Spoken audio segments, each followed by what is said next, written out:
अमेरिकामा भएको ममता काफ्लेको हत्या प्रकरणमा नरेश भट्ट विरुद्धको न्याय यात्रा निर्णायक मोडमा पुगेको छ। आदरणीय दर्शकबिन नमस्कार। अमेरिकाको भर्जिनिया राज्यमा गत वर्ष आफ्नी 28 वर्षीय पत्नी ममता काफ्ले भट्टको हत्या गरी शव विभाजन गरेको अभियोगमा पक्राउ परेका मनानस पार्क निवासी नरेश भट्ट शुक्रबार बिहान अदालतमा देखा परेका हुन्। अदालतले आगामी सेप्टेम्बरमा सुरु हुने न्यायिक सुनवाईका लागि अभियोजन पक्षले अनुरोध गरेका 3 जना बाह्य पत्रकारहरूसहितलाई बोलाउने अनुमति दिएको छ। दर्शकबिन ममता काफ्ले र नरेश भट्टले डिसेम्बर 2020 मा विवाह गरेर नेपालमा केही समय बिताएपछि जुलाई 2021 मा वाशिंटन डीसी अमेरिका नरेश भट्टको पुरानो घरमा सरेका थिए। त्यसपछि गत वर्ष ममता काफ्ले हराइन् र हराएकै अभियोगमा प्रहरी नरेश भट्टको घर आएर सोधपुछ गर्दाखेरि नरेश भट्टले प्रहरीलाई दिएको अभिव्यक्ति पनि सुनौं।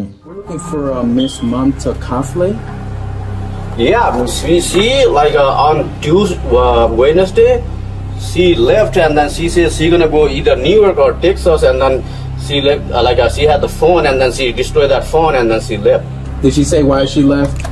Yeah, because we are about to separate and then the home inspection come here to I'm about to sell the home. Naresh भट्टले प्रहरीलाई हामी छुट्टिदै थियौं र यो घर बेच्नका लागि इन्स्पेक्सनमा आइरहेका थिए, त्यसैले तिनी छोडेर गइन्, न्यूयोर्क अथवा टेक्सास जान्थिन्, मोबाइल फोरेर गएकी हुन् पनि भनेर बयान दिएका थिए। उनले यस्तो शंकास्पद अभिव्यक्ति दिएपछि प्रहरीले उनलाई दोषी ठहर गरेको थियो र त्यसै विरुद्ध उनले चाहिँ अदालतमा गएर मुद्दा लडिरहेका छन्। दर्शकबिन हिजो शुक्रबार प्रिन्स विलियम काउन्टी सर्किट क्षेत्रीय अदालतमा भएको छोटो सुनवाईमा न्यायाधीश किम्बर्ली अर्बलिङले अभियोजनको अनुरोध स्वीकृति गरेपछि नरेश भट्टका बचाउ पक्षले कुनै आपत्ति जनाएनन्।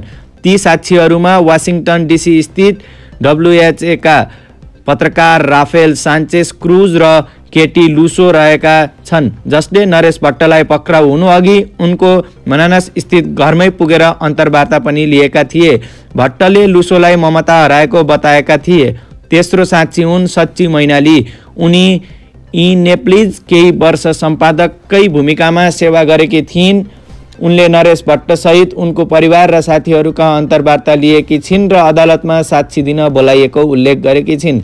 ममता काफ्ले एक स्वास्थ्य परिचारिका र 1 वर्षीय छोरीकी आमा थिइन्। उनलाई अन्तिम पटक गत जुलाईको अन्त्यतिर UVA prince William medical centre चिकित्सा केन्द्रमा काम गरिरहेकी अवस्थामा देखिएको थियो। उनी सन् 2021 मा नेपालबाट अमेरिका गएकी थिइन्। 38 वर्षीय नरेश भट्ट, जो अमेरिका सेनाका पूर्व सैनिक पनि हुन्, शुक्रबार अदालतमा उपस्थित हुँदा कारागारको सुनौलो पोसाकमा उपस्थित थिए। दर्शक दीर्घमा ममता काफ्ले भट्टका परिवार, साथी र समर्थकहरू थिए, जसले घरेलु हिंसा विरुद्धको चेतनाको संकेत स्वरूप बैजानी रिबन लगाएका थिए। ममताकी साथी होली वर्थले अदालत बाहिर भनिन्, हामीलाई लाग्छ यो न्यायतर्फको अर्को महत्त्वपूर्ण कदम हो। ममताका लागि हामी लगातार लडी नै रहनेछौँ। वर्थले आगामी मे 28 तारिक बिहान 9 बजेदेखि 11 बजेसम्म अदालत प्राङ्गणमा ममताको जन्मदिनको सम्झनामा आयोजित श्रद्धाञ्जली कार्यक्रम सबैलाई सामेल हुन आमन्त्रण पनि गरेकी थिइन्। यो ममता बिना मनाइने पहिलो जन्मदिन हो, तर उनी हाम्रो सम्झनामा सधैँ रहिरहने छिन् भनेर उनले भावुक हुँदै भनिन्।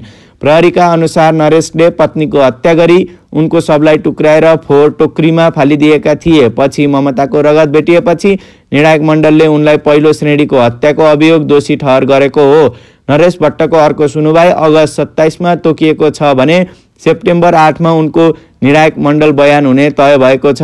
आदरणीय दर्शकबिन, समाचार सुनिदिनु भएकोमा धन्यवाद। यस्तै सत्य तथ्य घटना सुन्न र हेर्नका लागि हाम्रो च्यानल सन्देश अनलाइनलाई 1 लाइक 1 शेयर र 1 सब्स्क्राइब अवश्य गरिदिनु होला। र के ममता काफ्लेले न्याय पाउलिन्, नरेश भट्टको केस के होला, आफ्नो धारणा पनि कमेन्ट बक्समा राखिदिनु होला। धन्यवाद।